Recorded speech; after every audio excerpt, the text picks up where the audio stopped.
Saudara penyidik Direktorat Kriminal Umum Polda Jawa Tengah memeriksa rekan AKBP Basuki sebagai saksi kasus kematian dosen Untak Semarang. Penyidik juga telah mengamankan sejumlah barang bukti dari hasil olah tempat kejadian perkara lanjutan di kamar korban. Polisi belum menemukan unsur pidana pada kematian dosen Universitas 17 Agustus Semarang ini, saudara, yang bernama Dwinanda Linsia Levi. Polisi memanggil satu tambahan saksi dari teman AKBP Basuki. Sebelumnya, saudara, 3 saksi telah diperiksa, yakni saksi kunci yaitu AKBP Basuki, resepsionis hostel, dan juga saudara kandung korban. Penyidik masih mendalami kronologi kejadian meninggalnya korban, saudara. Kabid Humas Polda Jateng menjelaskan upaya pengungkapan kasus dosen Untak Semarang terus berproses, termasuk menunggu hasil lapor atas obat-obatan serta otopsi korban. Kalau saksi tambah yaitu saksi Hananto ya. Hananto itu orang yang pertama kali ditelepon AKBP pagi hari setelah kejadian itu. Jadi yang Hananto ini yang menyarankan untuk segera lapor polisi. Untuk obat sedang kita lakukan penelitian ke laboratorium forensik dan saat ini kita sedang menunggu hasil forensik dari dokter untuk penyebab kematian, karena dokter yang memahami itu dan kita menunggu laporan secara resmi. Saudara, keluarga dosen Universitas 17 Agustus 1945 atau Untak Semarang mendesak polisi mengumumkan hasil penyelidikan. Hingga kini kejelasan ada tidaknya tindak pidana kematian dosen Levi pun belum diumumkan. Keluarga Dwinanda Linsia Levi, dosen Universitas 17 Agustus 1945 atau Untak Semarang, meminta kejelasan perkembangan penanganan kasus kematian Levi. Selain lambannya penyidikan, ada tidaknya tindak pidana, termasuk terseretnya anggota Polri AKBP Basuki. Kejanggalan lain soal pasal yang akan diterapkan, kuasa hukum mempertanyakan. Kuasa hukum korban mendengar pasal yang digunakan tentang tindak pidana karena kelalaian yang menyebabkan kematian orang lain. Ya, kejanggalannya kematiannya saja. Kenapa di situ mati bersama perwira menengah Polda Jawa Tengah, kan gitu. Kenapa ada dia? Dan lebih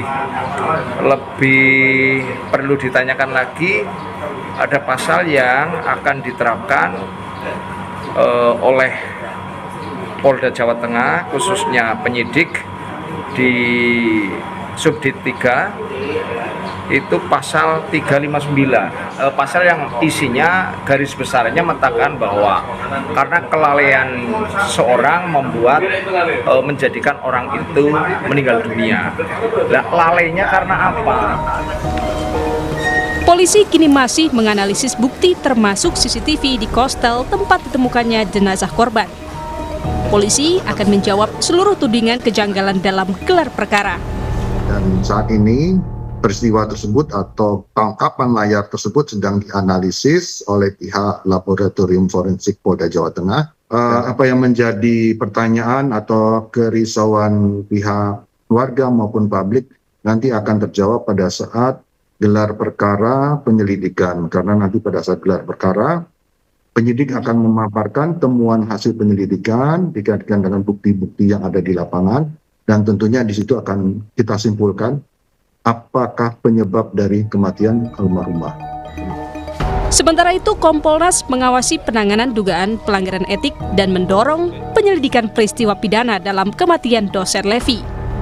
Terduga pelanggar dengan olah TKP yang kaitannya dengan apakah ada peristiwa pidana di tempat kejadian perkara itu kan tentu berbeda, maka hasil penyelidikan terkait dengan peristiwa pidana atau tidak untuk saat ini kan sementara belum ada, sehingga ini yang kita tunggu dan kita dorong. Penyelidik Propam sedang menunggu hasil resmi otopsi. Hasil resmi otopsi inilah yang akan menjelaskan penyebab kematian korban, apakah ada benar mengalami dugaan kekerasan atau tidak. Sebelumnya, korban ditemukan meninggal di sebuah hostel pada 17 November. AKBP Basuki menjadi orang pertama yang melapor ke Polsek Gajah Mungkur. Meski belum ada kesimpulan pidana, Basuki sudah menerima sanksi penempatan khusus atau patsus selama 20 hari. Tim Liputan Kompas TV. Saudara, keluarga mendesak penanganan kasus kematian dari dosen Untak ini segera disampaikan dan menilai lambannya penyelidikan dari kasus kematian dosen Untak Semarang ini, saudara, dikaitkan dengan terseretnya sosok anggota polisi yaitu AKBP Basuki. Kita bahas bersama dengan tim advokasi Untak Semarang, Mas Edi Pranoto dan Komisioner Kompolnas, Mas Yusuf Warsim yang telah bergabung bersama kami di Kompas Petang. Selamat petang semuanya. Selamat petang Mas Yasir. Saya ke Mas Edi dulu nih, sebagai tim advokasi Untak Semarang juga tentu memantau kasus ini. 8 hari usai penemuan jenazah, polisi belum juga mengumumkan unsur pidana, apakah ada pidananya atau tidak. Keluarga pun bahkan mendesak kejelasan kasus ini. Seperti apa tim advokasi Untak melihat kasus ini? Terima kasih Mas Yasir. Perlu kami sampaikan bahwa tim advokasi memang dibentuk oleh lembaga untuk mengawal proses ini, membuat perkara ini menjadi terang benderang. Ada beberapa hal yang mungkin kemudian bisa kami sampaikan kenapa tim advokasi ini dibentuk, karena selain menyangkut keluarga kami juga ada potongan-potongan peristiwa yang belum ada penjelasan. Misalnya yang paling mudah untuk dipahami dan harus dipertanyakan adalah, yang kami pertanyakan adalah rentang waktu dari AKBP B yang kemudian kena patsus itu dari jam 05.30 sampai dengan kemudian Inafis datang, kemudian kami justru mendapat informasi dari pihak lain, bukan dari pihak yang berwenang. Ini bagian-bagian yang kemudian kami ditugaskan untuk itu, Mas. Dan terakhir perlu kami sampaikan kepada Mas Yasir dan seluruh pemirsa, hari Senin kemarin kami sudah ke Polda, diterima oleh Kabid Humas Polda, Pak Artanto, dan disitulah kami diskusi banyak terkait dengan kasus ini. Tentu ada bagian-bagian yang belum bisa kami sampaikan, sebagaimana kesepakatan kami dengan Pak Artanto, Mas Yasir. Oke. Tapi apa informasi terbaru saat diskusi dengan polisi dari Polda Jawa Tengah ini sudah bisa diinformasikan ke publik? Ya, yang jelas Polda akan profesional dalam menangani ini, termasuk terkait dengan proses-proses yang olah TKP yang kedua, apa yang ditemukan dan sebagainya disampaikan pada kami. Dan kami juga memberikan masukan-masukan pada Pak Kabid Humas waktu itu, waktu ketemu, dan Pak Kabid Humas akan menyampaikan informasi-informasi yang disampaikan kami itu kepada Dirkrim Polda Jateng, karena perkara ini kan sudah ditangani Polda. Dan kami tentu sebagai tim advokasi, dan sekaligus kami tegaskan Mas Yasir, kami juga pemegang kuasa dari kakak korban. Pemegang kuasa dari kakak korban, sehingga kami memang punya kepentingan langsung dengan keluarga dan juga untuk kepentingan lembaga kami, Mas. Baik, saya ke Mas Yusuf Warsim. Kompolnas sendiri sebelumnya kita berbincang juga di Kompas Petang, begitu Anda mendorong untuk penyelidikan pidana. Proses pengawalan kasus ini dari Kompolnas seperti apa update-nya? Ya, Kompolnas sampai saat ini, Mas Asir, terus melakukan pemantauan. Hanya tentu yang sementara kami lakukan meminta informasi-informasi yang baru, yang berkembang. Nah, sementara yang sudah terpantau, ini proses penyelidikan di dugaan pelanggaran kode etiknya sudah terlihat, dan Propam sendiri masih melakukan pendalaman.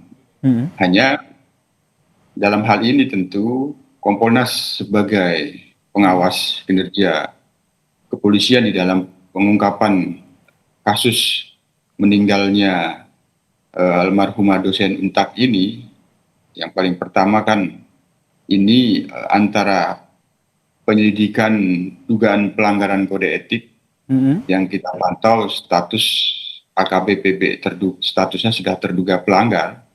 Tentu yang menjadi perhatian kita apabila ini ada penyelidikan terkait dengan apakah ada peristiwa pidana atau tidak di dalam peristiwa meninggalnya almarhumah dosen Untak ini, kita berharap ini bisa bersinergi gitu antara proses dugaan pelanggaran kode etik dengan proses penyidikan terkait dengan dugaan tindak pidananya. Apabila nantinya penyidik sudah bisa melakukan gelar bahwa ditemukan adanya peristiwa pidana atau bukan. Jadi ini selaras. Bagi bukti-bukti dan fakta-fakta yang dikumpulkan itu, kita berharap, katakanlah apabila memang benar, sementara ini masih dalam pantauan kami terkait dengan penyelidikannya menerapkan delik kelalaian, apakah ini juga diterapkan di dalam penyelidikan. Oke, Mas Yusuf, ini masih dalam proses pemantauan, tapi kalau dari informasi Anda dapatkan dari polisi, sebenarnya kendalanya apa sih? Karena dari pihak keluarga juga melihat kok ini lamban sekali gitu, terus itu dikaitkan juga lah dengan AKBP Basuki yang akhirnya dipatsuskan.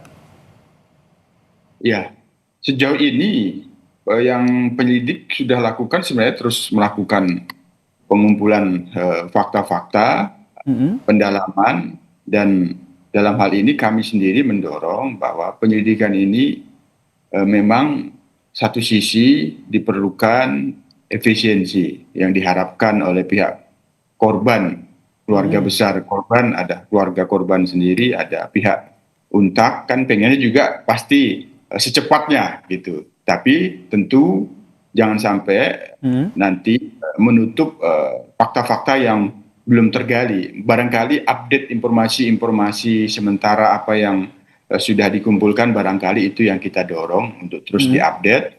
Hanya tentu finalnya kan nanti melalui gelar perkara. Betul, ini yang kita nantikan ya Mas Yusuf. Tapi jika nanti ada dibawa ke pidana begitu, ada pasal 359 soal kelalaian yang menyebabkan kematian yang bisa diterapkan di kasus ini? Ya, semuanya itu sebenarnya ketika pun itu diterapkan, kalau faktanya tidak sesuai, ya berarti kan unsurnya tidak terpenuhi.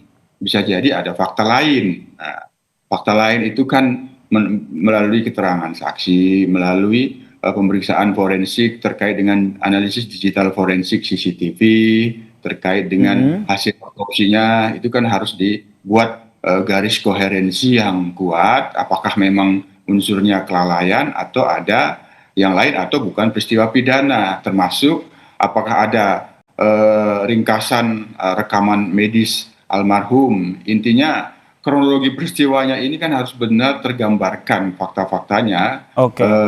Meninggalnya itu kapan, kapan ini dilaporkan, apakah itu dilaporkan dibawa ke rumah sakit atau disampaikan ke pihak kepolisian, yang itu kita temukan ada dugaan fakta dilaporkan ke Polsek. Ini kan harus terangkai benar sehingga nanti bisa menggambarkan sebelum meninggal ditemukan itu dikatakan meninggal itu ada peristiwa apa itu. Makanya kami berharap antara penyidikan kode etik dengan penyidikan ada dugaan tidak pidana atau tidak, ini bisa diselaraskan penerapannya. Jangan sampai sementara ini. Baik, penerapannya jangan sampai salah sasaran begitu, karena prosesnya juga masih berlangsung begini. Saya ke Pak Edi, singkat saja. Apa saja yang menurut Anda belum diungkap dan harus dibuka oleh pihak polisian dalam menyidiki ataupun mengusut kasus ini?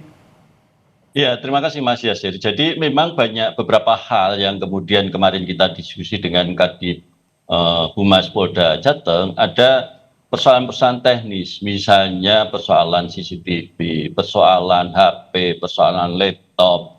Ini yang kemudian perlu ketelitian dalam membaca semua itu, dan memang kami kemarin sepakat bahwa, dan kami yakin institusi kepolisian akan profesional. Walaupun misalnya ada oknum, tentu kami sepakat dan kami tentu berharap Kompolnas dalam posisi bagaimana proses ini bisa diperjelas, dipertegas, sehingga akhirnya penyelesaiannya adalah komprehensif yang memang bisa kita terima semua.